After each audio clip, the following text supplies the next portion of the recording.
শরীর কেমন ভারী ভারী, বয়স আমার কুড়ি। রে বন্ধু, কি অবস্থা? কিরম আছিস? কি আর অবস্থা, দিনকাল ভালো যাচ্ছে না। দেখতেছিস না গুদির তলে ভাতরিং এ বসে রয়েছি। আরে ফাতর, রে ফাতর দে তো, সে সিলেটের সাদা ভাতের কথা মনে পড়ে গেল। সে সাদা ভাতের তো বর্তমান বাংলাদেশ খাবাস। সে সাদা ভাতের ভালো বলে সে সাতক্ষীরা কি সেন্দের কারা উঠে নিয়ে গেছে, এই সম্পর্কে কিছু জানিস না চূড়া? ও, এই খবর। দেখতেছিস যে আমার বন্ধু বসে রয়েছে পাশে, চার দোকানের অ্যাসিস্ট্যান্ট। এর কাছে তুই বাংলাদেশের খবর পাবি না, শুধু দেশ বিদেশ সব জায়গার খবর পাবি। তো তুই সঠিক জায়গায় আইছিস। ও তাহলে খবরটা একটু কও দি, তাহলে আমিও যে চার দোকানে ভিড়বানি।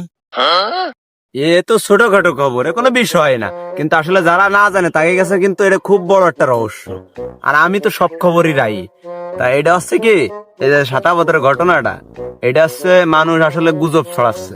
এটা কিছুদিনের জন্য এটা উঠোয় নিয়ে হয়েছে, উঠোয় নিয়ে রোদুরি শুকাতে দেওয়া হয়েছে, এখনো শুকোচ্ছে।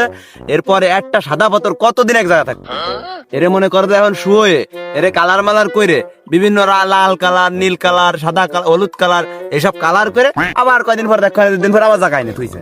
এটা হলো শুধু কালারটা চেঞ্জ করার জন্য নিয়ে রোদ্রে শুকোতে দিছে, এই হচ্ছে মূল ঘটনা। কিন্তু মানুষজন এরে মনে করে বিভিন্ন ধরনের সাজায় গুজায় রং বেরং মাইখে এর একটা গুজব ছড়ায়, দেশের ভিতরে একটা বিশৃঙ্খলা ছড়াচ্ছে। এটা চাপ নেওয়ার কিছু দরকার নেই, ওই দু একদিন পরে সকালবেলায় দেখতে পারবেন যে জায়গায় আইনে আবার সব জায়গায় আছে, শুধু একটু কালারটা চেঞ্জ হয়েছে, এছাড়া আর কিছু না।